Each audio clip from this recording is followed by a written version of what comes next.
Hi, I'm Mr. Jim Greenwald, Superintendent of Schools here in Granite City Community Unit District 9. What you're about to receive is our Education Fund Rate Increase Referendum for residents of Granite City School District 9. We are in dire straits financially here in the Granite City School District. And what you will see here in this very brief presentation is the reason why. Lack of state funding. What are we asking for? An increase in the max rate for the educational fund from 2.55 to 3.35 or 80 cents. This second bullet is very important because this will tell the public very honestly what they would owe. We're using a $100,000 house as an example.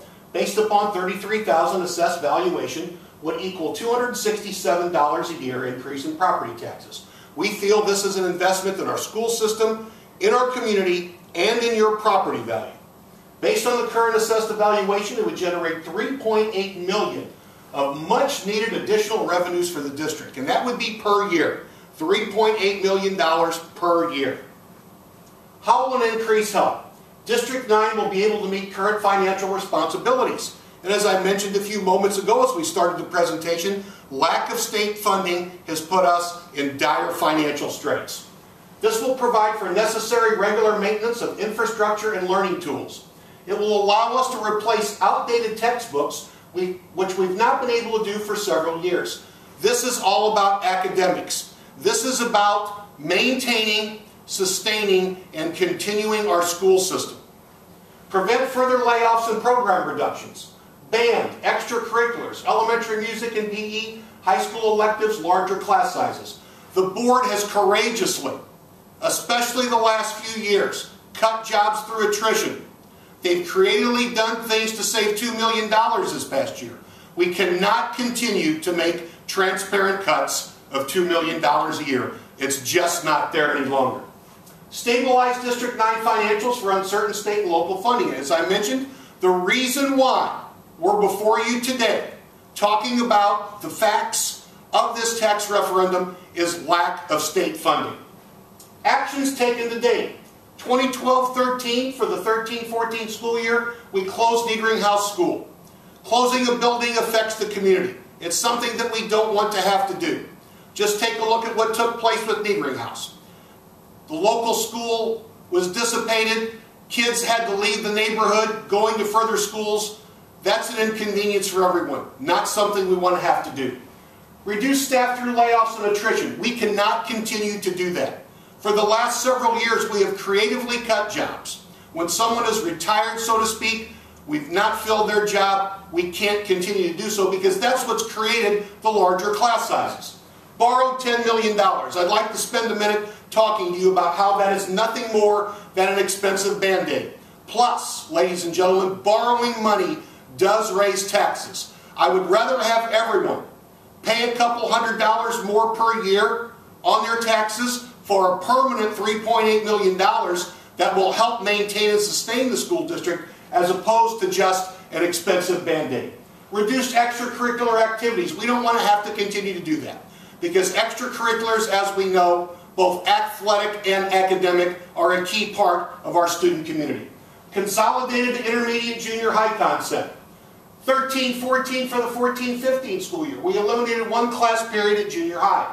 We reduced elementary PE and music by half, and again, as mentioned before, we've reduced staff through layoffs and attrition. Revenue versus expenditures in the education and operations and maintenance. If someone said you have one slide to give this presentation, this would tell the tale. This shows a 5-year history of revenue to expenditures in the education and operations and maintenance funds. As you can see, the last several years especially, our expenditures have been on a downward spiral, but unfortunately so have our revenues. We still have a $2 million gap right there. State funding reductions. This shows you what I've talked about since the onset of this presentation. General state aid has decreased over $2 million per year for the last several years, costing the district $8.5 million in general state aid and an additional $3.5 million in transportation and other categoricals totaling $12 million.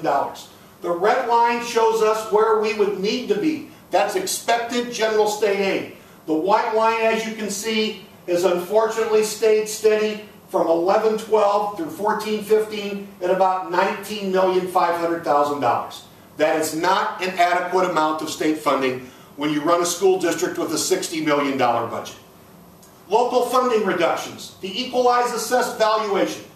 Property value EAV has decreased 11% from 2011 due to declining property values, costing the Ed Fund $1.5 million and the Operations and Maintenance Fund $300,000 per year. And as you can see, again, using the years 2011 through current 2015, a downward spiral. This is costing us local revenues. Teacher staffing. We negotiated a 3-year contract with the teachers at the onset of this year. 353 teachers is what we currently have.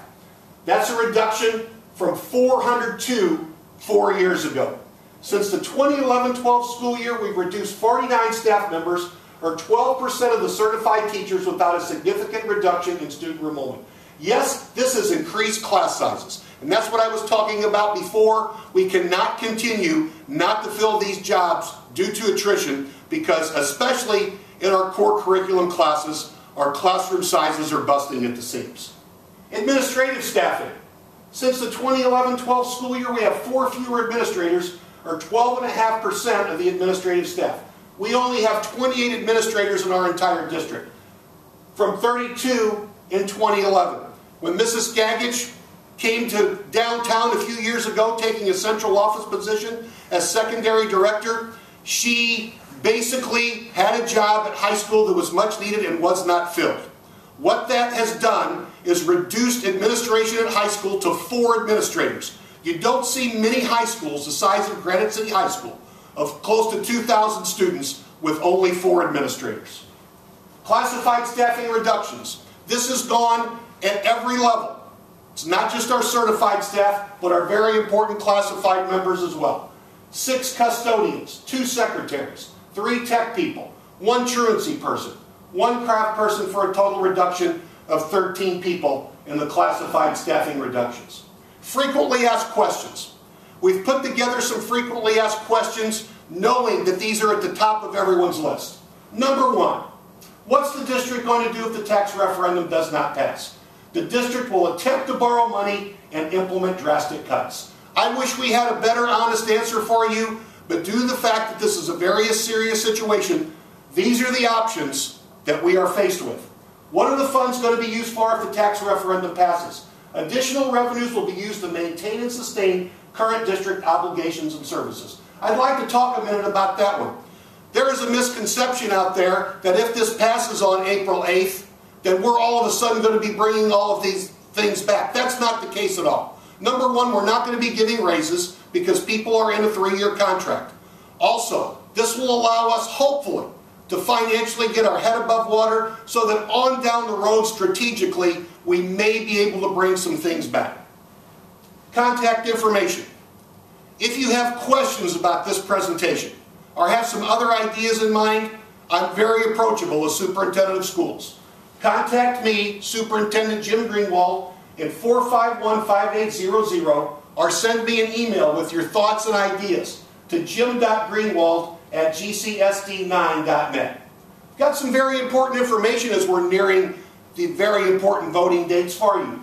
Early voting period begins Monday, March 23rd and goes through Saturday, April 4th. Here in Granite City, the new polling place for early voting is at the Granite City Township Building at 2060A Del Mar here in downtown Granite City. As you can see, March 23rd through April 1st and 2nd, hours are listed right here, 12 p.m. to 6 p.m.